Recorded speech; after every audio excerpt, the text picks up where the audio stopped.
Hi, Dion from Flesh and Support Services here, and welcome to this little chat about stress and its effect even in a healing journey. Even the modalities that we encounter can be affected by the stress that's within the body. For myself, I have complex post-traumatic stress disorder. So it's a bit of a stress disorder. So my body is already in a state of emotional dysregulation sometimes. That window of tolerance for me can be either a state between hyperarousal or hypoarousal. So a very agitated state or a very almost getting into what you would call depression or suppression. So it can be either high intensity or low intensity within the body. And for many different people, healing from that trauma is increasing that window of tolerance to get it to where you're not so reactive to things all the time, or you're not so fearful of things all the time, or it's like those really primal states don't get activated so quickly. So especially when you've experienced some form of trauma, your body's already in an emotional dysregulated state. It's about trying to get it back into a regulated state. But as I sort of said in the last chat, sometimes that's the beginning of the journey, to be a little bit more calmer, to be a little less on guard, like what was that noise sort of thing, to be a little bit more present in the moment, to not escape the moment through disassociation, for example. Something that got me misdiagnosed with absence seizures, epilepsy. I was mistreated with that escape from the body. It's grounding back into the body and finding practices that ground you back in. Like when I was a peer support worker for the Queensland government at a continuing care unit, they would have social workers, psychologists, sometimes holding groups of grounding exercises, and some of that was noticing the clothes upon your skin, that sensation, your breath, just sense those sense-based exercises to bring you back into the moment. It could be putting a chocolate on your tongue and just noticing the sensation. 90% of the time people just ate the chocolate because it's it's on your tongue, but the point of the exercise was to be present and noticing the tastes and the different flavors and how that affects your body, how those emotions play upon your body, how you feel about that. Other ones was holding actually an ice cube. So it was holding an ice cube to notice how that feels within your body. Holding an ice cube can be quite painful for some people. For myself, when I was really traumatized, I could hold it until it melted, basically.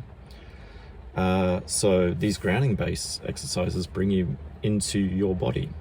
And when you're in your body, you can start to have a body-based awareness of yourself, of like, I'm noticing my shoulders are tensing up when I'm around this person, or when I'm perceiving this threat. It could be, once again, we all don't like having bills come in, and if there's that big bill sort of thing, we might start to lose sleep, which, if we're losing sleep, affects our emotions, which, if we've already got an emotional dysregulated state because of past experiences, then that's going to heighten that.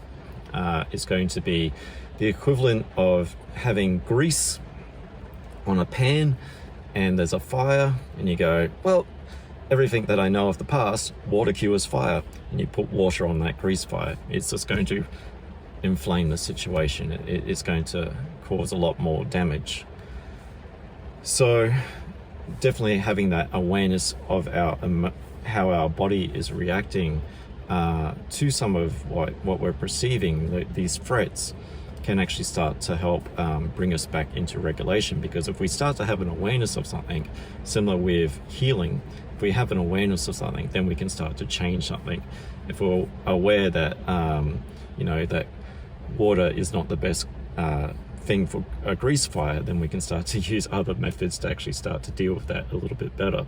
Or if things that within our body that cause stress, if we can plan out our budget to minimize that financial hardship sort of thing of those bills, then it creates more ease within our body. We're not knowing that we're dealing with something that is going to be completely overwhelming to our nervous system and cause us to shut down, to not get out of bed because we can't face this threat.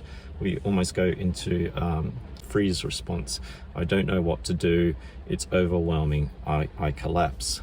But if we start to have awareness of that, then we can slowly, very slowly start to put in things that can help build regulation, resilience, to where we can rise to or have resilience to some of these emotional threats that we're perceiving.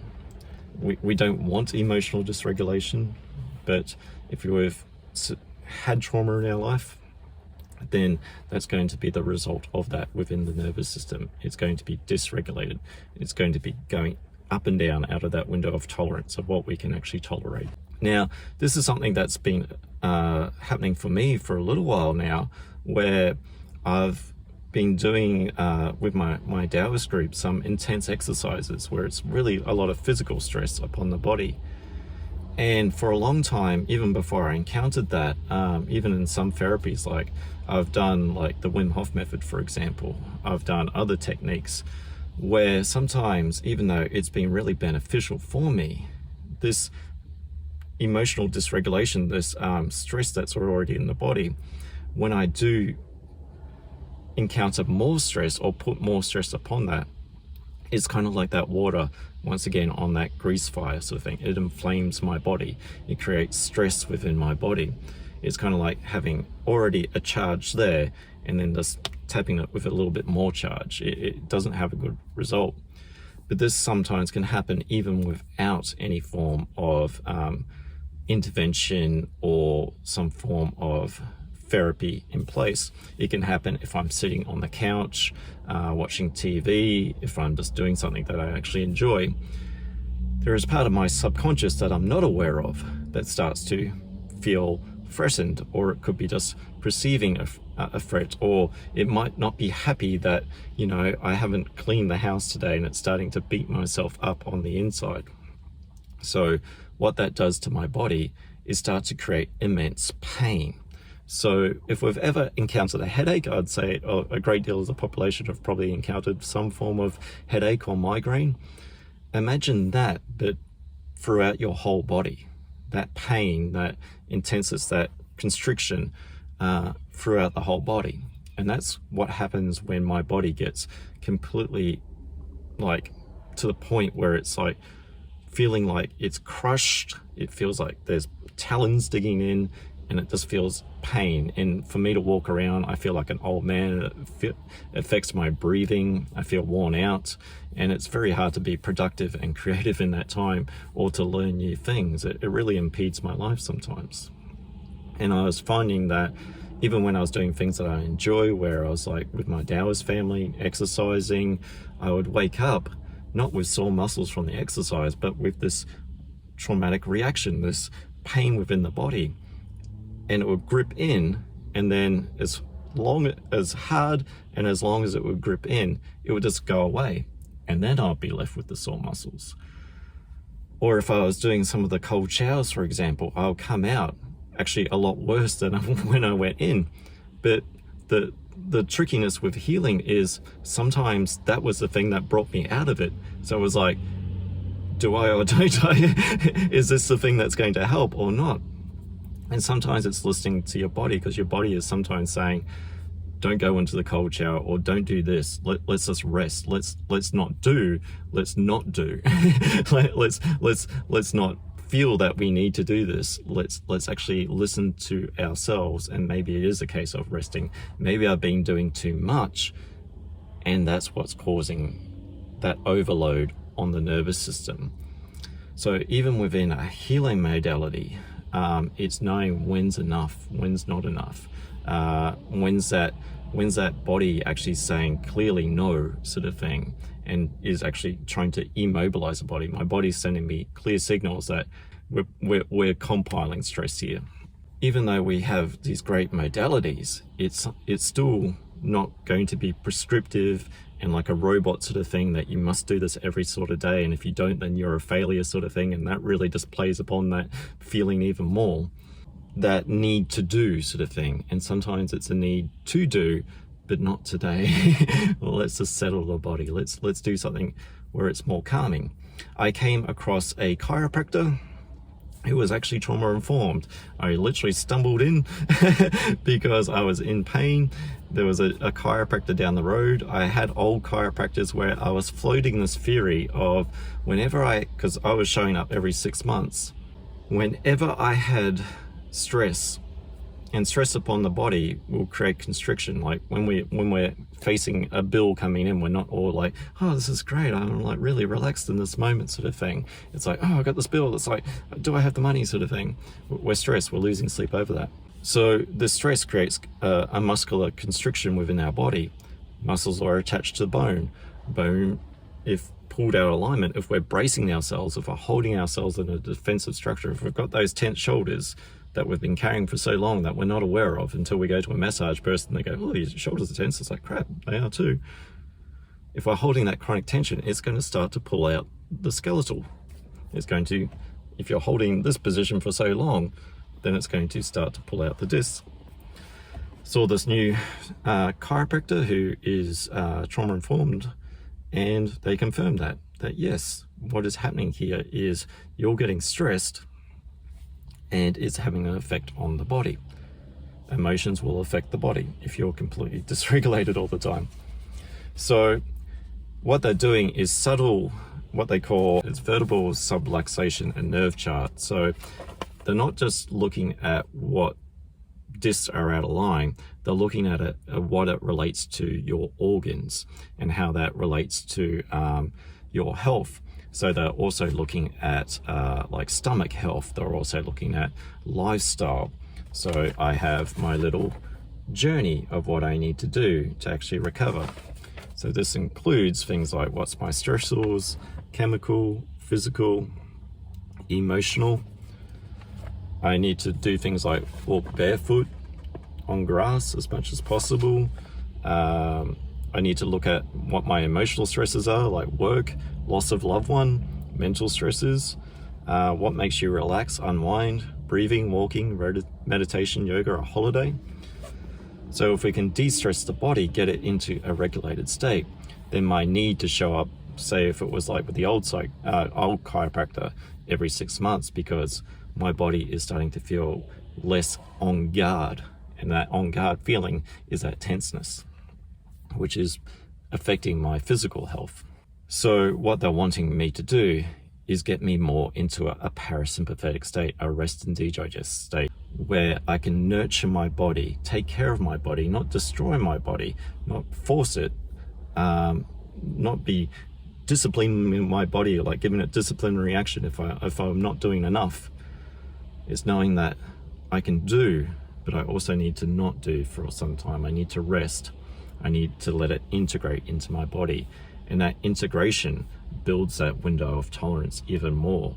So I become a little bit more emotionally resilient to stresses. And resilient, not like I'm forcing it away. It's just when there's stress, I've actually got the capacity within myself to adapt to that and deal with it, where I'm not dealing from a dysregulated state where I'm just losing sleep, pain within the body, and just of no effect to myself or anyone sort of thing, because I just can't function. So it's getting it into a functional state.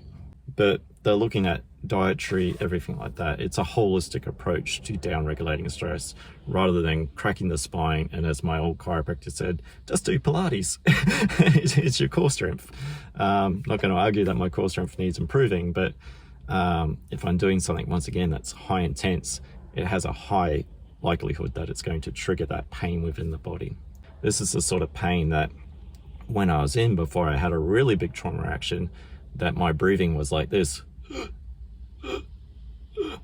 They did ultrasounds, they did everything. Nothing came up, of course, because trauma won't show on an ultrasound. And I ended up having a major trauma reaction, which was not a pleasant experience. It's crucial for me to get myself more in a regulated state. And EFT tapping, of course, is a stress reduction tool.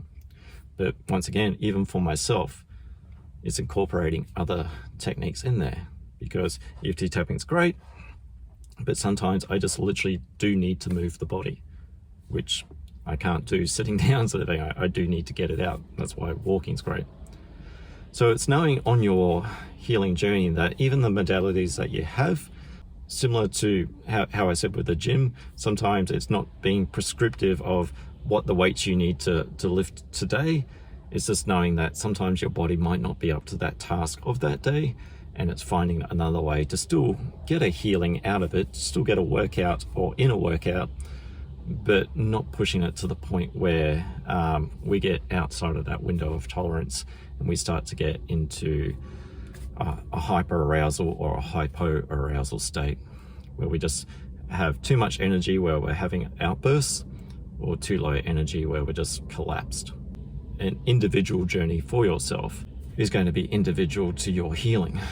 And yeah, so listen to your body, listen to what it's saying, but also listen to that part of your body that's going, well, you know, I've had a hard day today, I just don't feel like doing too much. Or it could be like, I just don't have the energy. And sometimes that's that part where we kind of need to do the opposite too. It's like we might not have the energy because we've just been so like worn out because of the stress sort of thing. So sometimes going for just a simple walk, at the end of it we go, kind of did have the energy and I feel a bit more energized out of that. I just needed to shake off that stress. So yeah, it's knowing of yourself and learning of yourself. So I'm Dion from Reflection Support Services, and I'll catch you in the next one. Bye for now.